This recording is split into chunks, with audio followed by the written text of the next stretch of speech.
Good afternoon. Welcome back to Progressive Soup. My name is David Stevenson.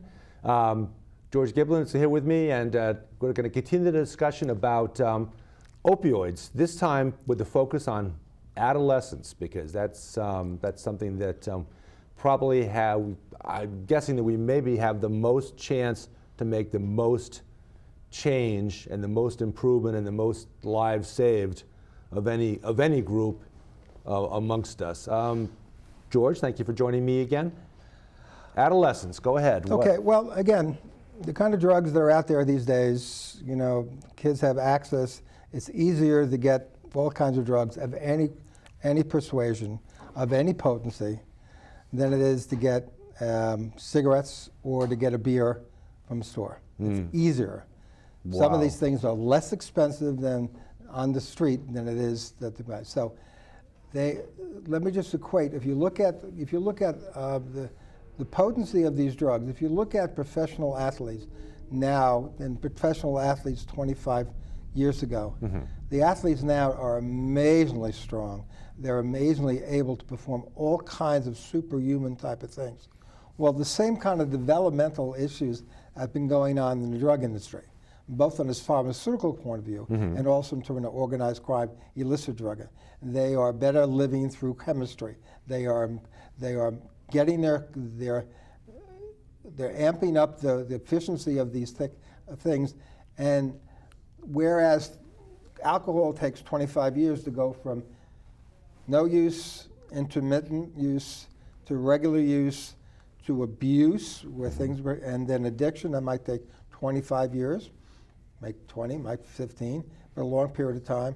Some of these things, particularly fentanyl, can be done in months. So it's crucial that people understand that there is a wolf out there called fentanyl that could gobble up your child in a very short period of time. So the time you have to get started on solving the problem is very short.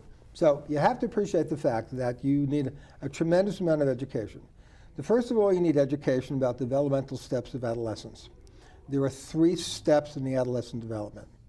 There is the first adolescent called heating up and breaking away, and then trying on new hats, and the third one is consolidation to a young adult. There are 3 separate stages. The first one is when the child begins to feel like he felt at the age of 2, that I am not your little baby, I'm an individual person, I have my own point of view, and if you're an A, I'm a B. Okay? That's called individuation separation. It's a recapitulation of the terrible twos. So whatever the parents say, the child's going to automatically say the opposite, just because. Just because they want to be different. They're no longer the baby or the child of that parent. They want to be an individual person. Now, secondarily, with all the hormonal movement in terms of the integration of a new body, the sexual being that they are right now, they're so fried neurologically and from a hormone point of view. Yeah. And plus, with all these kind of sexual feelings within the context of the family, this is basic psychoanalytic thought now, is that the child does a strategy calling it reversal from love to hate. The way I solved the issue, my own conflicts about my own feelings of sexuality within the family, I no longer have a family. I hate them.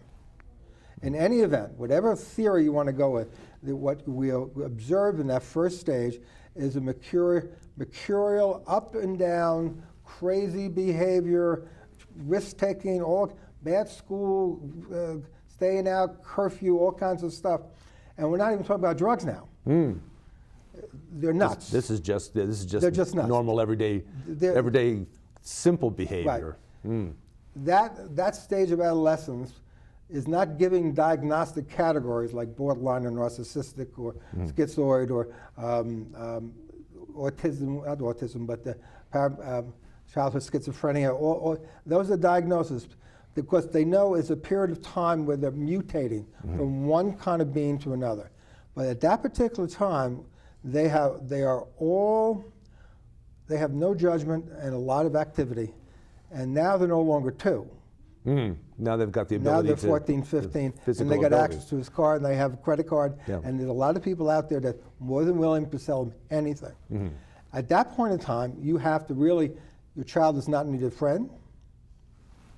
They need someone who's going to maintain the structure and is going to give consequences to when their behavior is problematic.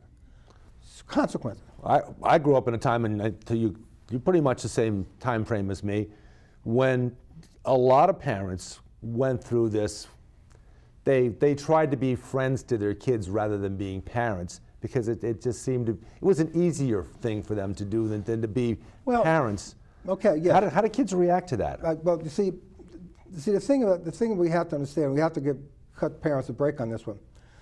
Now, we have various rings in terms of closest to our hearts. Mm-hmm. You know, when we're in the subway in New York City, we have a ring out there, and that's at New York City. We're in here. Yeah. And we're with our people we work with, we're over here. And we're with our friends, we're over here. Yep. With our family, we're here. With our spouse, we're here. With our children, they're the ones, and animals, yeah, they're the closest to our hearts. Yeah.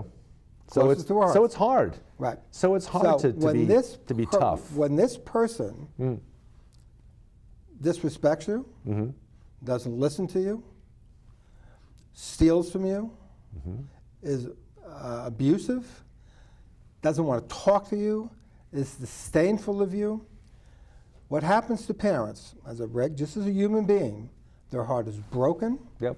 They feel betrayed. They feel thrown over the bus. They feel violated.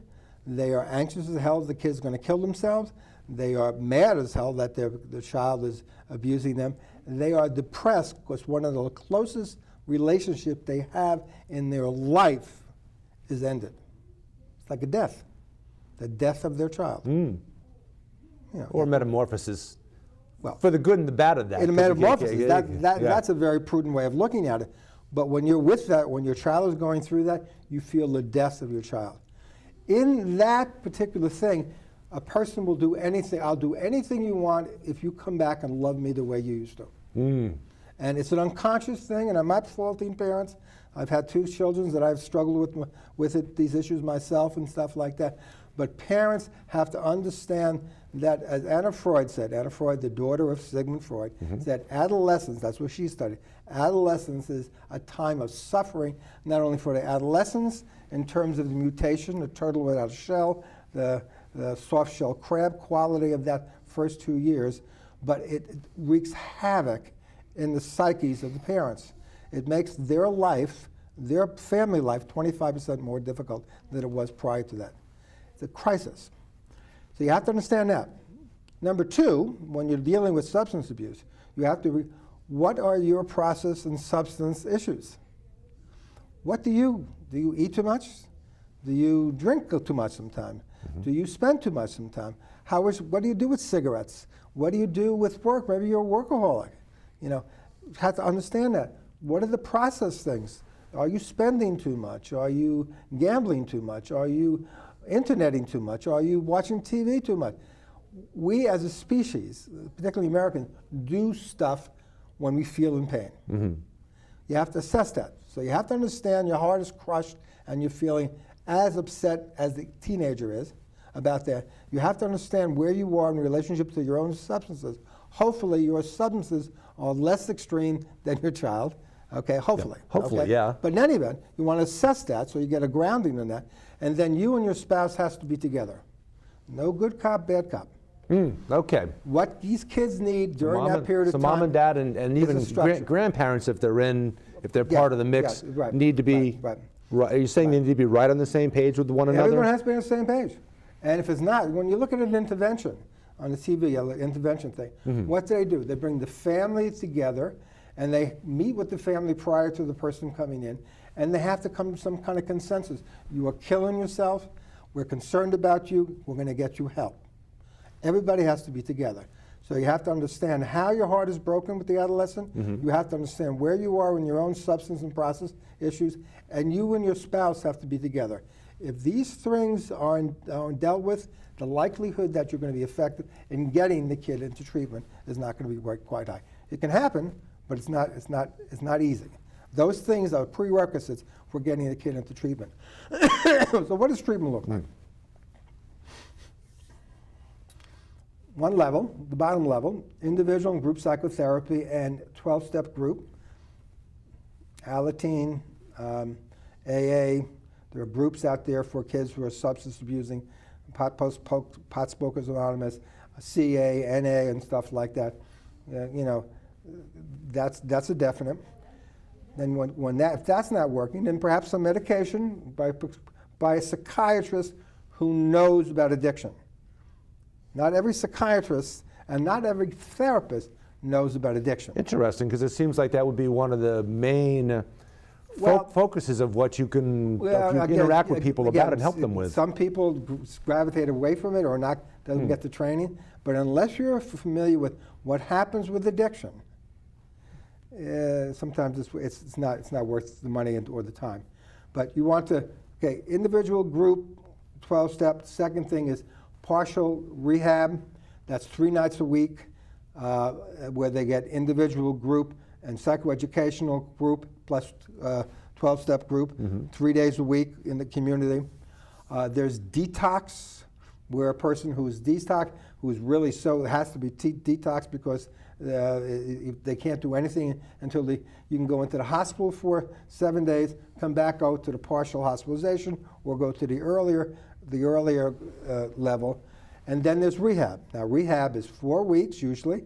The first week is detox, and 3 weeks in terms of psychoeducational, 12-step, problem-solving, group psychotherapy, individual psychotherapy, and stuff like that in a thing. And then, if that's not working, then there's long-term rehab. So when you do the rehab, the first week you're cleansing your body of the substance, Right. They go detox. and then reorienting the behavior or the Group mind. psychotherapy, individual psychotherapy, rehearsing steps where you have to do to have a sober life, psychoeducational kinds of information, connection to each other, 12-step. There's nothing more powerful when people are talking to someone else who in fact has a similar problem. People are much more likely when a peer, someone they know, someone they look up to in their peer group, than some adult. Yeah. Therapist adults. Yeah. You know. So kids are, I guess, it makes sense that kids would be more likely to trust a peer, somebody that's on the same level as another kid that may have been through this process before and can explain it to them. Recovering addicts are the most powerful tool to helping a person get free of addiction, because they know them, they have credibility with the children. They know that, they might know them personally, but there are another person who knows what it looks like and can say things. Yeah. And it could be very helpful. The group is extremely helpful. 12-step groups, both for the addict point of view and then into the kind of the Al-Anon kind of loved one kind of thing. It's a psychological experience of church or synagogue. It's a sense of community and connectedness and mutual support that is very much missing in our society. We're not connected any longer. We're connected to our phones. We're connected to the internet, on the TV and stuff like that. So it's very important. Now, the last thing, I'm not sure how much time we have, but the last thing I want to say is that if you're a loved one, you have a child, or you're either a child or who's struggling, it's imperative for you to have education. It's imperative for you to go to Al-Anon. It's imperative for you to go Naranon or Gamanon or all the different support places for people who are struggling with this.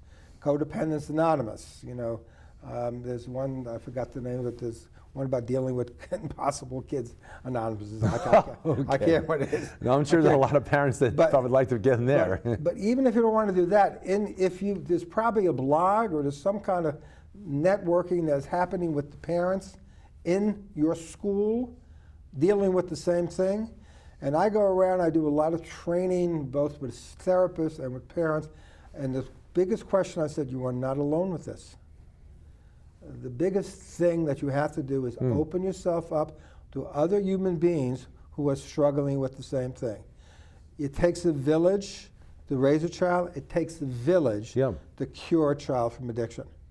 And the focus about getting the kids into treatment and the parents need to have education perhaps even psychotherapy, of how they can say no and make sure it means no.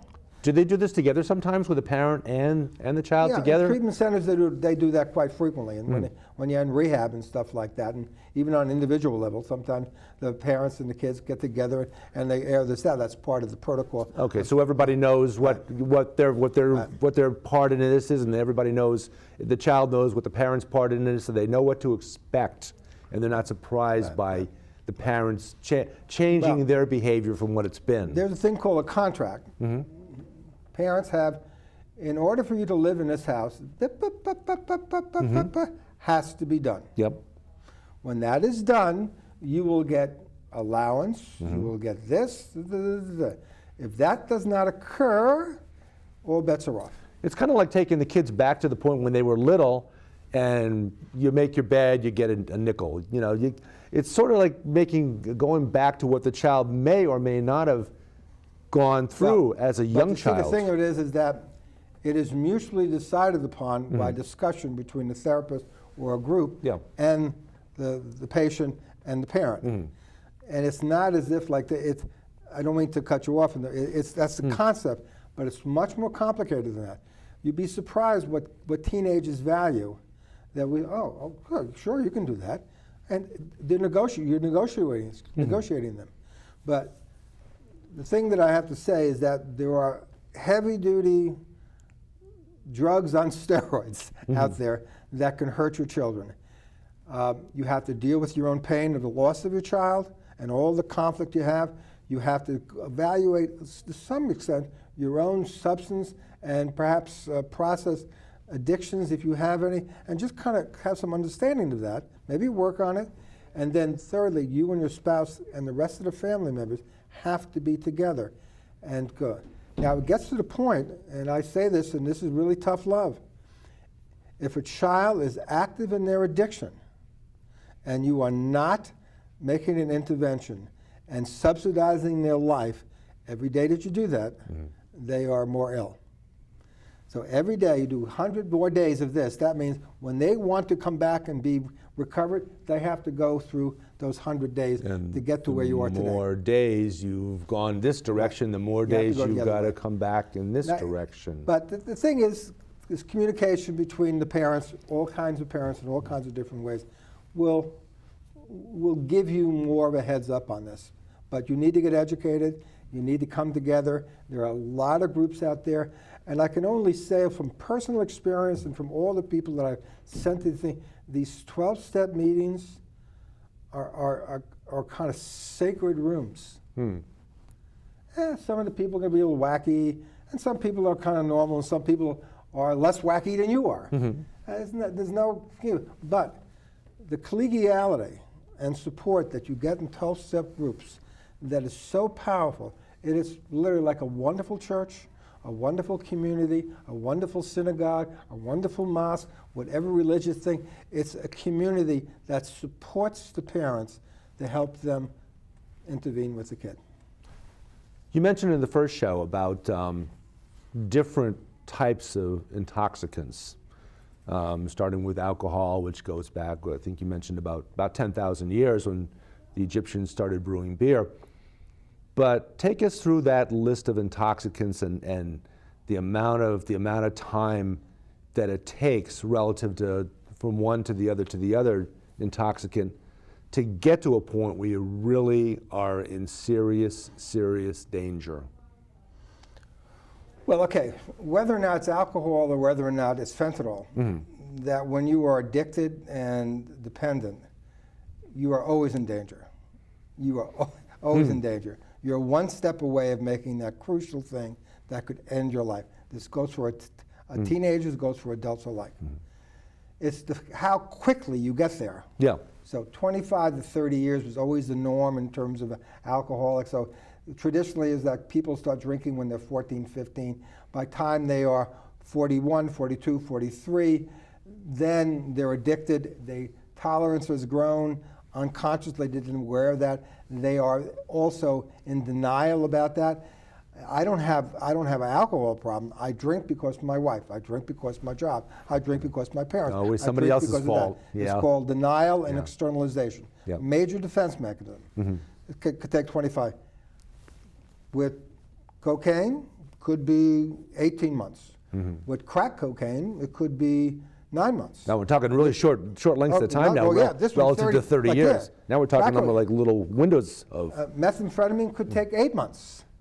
Heroin could take 8, 9, 18 months. Mm-hmm. So you're a full-blown addict. Yeah.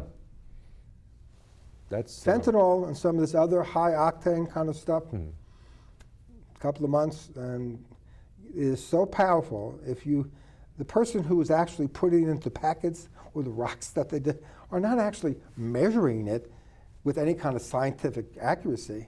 If you get a bag and you shoot it up, it could hasta be, la vista, baby. Yeah, it could be just enough to That could be go it. beyond. Let's review your the tolerance. let's review the details. Since 2000 to 2017, 500,000 people have died of drug overdoses. 500,000. That's got to be up there with auto accidents. Not even close. It's Not beyond even, auto oh accidents. yeah, oh yeah. Yeah. Wow. So beyond Not even really close, not even any other measurements of what things that are that are dangerous to us. No, it's definite. You know, talk about 20.5 million people who are abusing or addicted to drugs and alcohol. That's 2 million people are using heroin on a daily basis, on a regular basis, not daily, a regular basis. 91 people are overdosing in this country each day. 91 people. So particularly when you're dealing with teenagers, you have to really be empathetic and sympathetic to your feelings of brokenheartedness. Yeah. You lost your baby. You don't want anything to happen to them. You feel guilty. You're at fault. You have to understand that. You have to evaluate your own substance and process stuff. You then need to evaluate with your significant other or in the family to be united thing, and then you have to get to work. The kid has to get to work, and you have to get to work. So what do we do? I know that you've mentioned a lot of different types of very effective treatments. We know that's a lot of money. We know that there's nothing's for free in life. But hold on. We'll get to that in just a moment. You know, it's just Trump's cat again. Trump's cats. All 12 of them are named Whitey. So I'm not even going to pick up the phone this time because you guys had your moment in the first show. No more. Oh, okay. You always got to get the last word in. So the cost, or if you look at it a different way, the investment of our time and our money to save these lives and make life better for all these people and to help cure or help at least alleviate these problems. We need more money in the system. Over the past 30, 35 years, there's been a pretty gradual but consistent lack of funding for all the social services, mental health, and substance abuse and stuff like that. When I go out, I train all over the place, all around the country and all around the area and stuff like that. It's not dealing with the client every so often that is the difficulty, is the amount, lack of staff, lack of money to get training, inordinate amount of paperwork, accountability systems that are so powerful that unless you do it, you don't get paid. I'm all for accountability. I think agencies and therapists should be accountable for their action in order to get paid. I believe in that. But when you look at the unaccountability that the Wall Street has had, that almost brought the whole entire system down and translated billions and billions and trillions of dollars out of middle America. And now we're going to deregulate these guys again. Let's be understanding. The system needs more money. They need more money for staff, for training, and support. Sometimes I go into organizations, and when I used to work in in the inner cities of New York, I'd be working with a single parent, and they had 5 kids to thing. And there was a single parent on welfare, not a lot of money, not a lot of support. And I would say, oh my God, how can I help this woman help these things? Well, when I go into these organizations, and these are good people. Yeah. The administrators are good people. The people that are good people. They're good people. They want to be there to help people. They do not have the support and money to keep them in a place that would have them be more effective than they possibly are. You have to be balanced to deal with addicts. You really just have to be balanced, just like a parent has to be balanced. And if you don't have that, you're muting the efficacy of the intervention. Yeah, if you talk in terms of making progress, you talked about the 100 days out. If the problem's going on for 100 days, it's 100 days to get back. If it's longer than 100, it's longer than 100. Yep.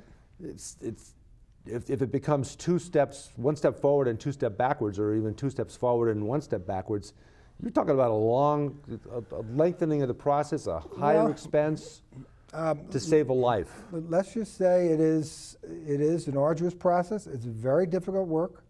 The people that do that, I find the people who are in all the helping professions, the firemen, the police, they're kind of in combat zones. The amount of burnout, the amount of first responder kind of burnout and pain, and alcoholism and substance abuse in the field, because it is so stressful. It's like being trapped in Iraq or in Afghanistan for 5 or 10 years. So it's not an easy thing, but there are a lot of people out there that are willing to help, and I think people will have to understand you're not alone. You're not alone, and you're not alone. The more you open yourself up to other human beings and share what you're struggling with on these issues, the more likelihood that the whole thing will get better. Well, that's a good start, and I see the work through your eyes now. I'm seeing the work that's being done, and so people can watch and people can get a sense of what they can do to take that first step and make those sacrifices as a family, make those decision making as a family. And thank you for joining me, and keep up the good work. Thank you. Pleasure to be here. Thanks for joining us. Enjoy your day, and we'll see you next Wednesday night.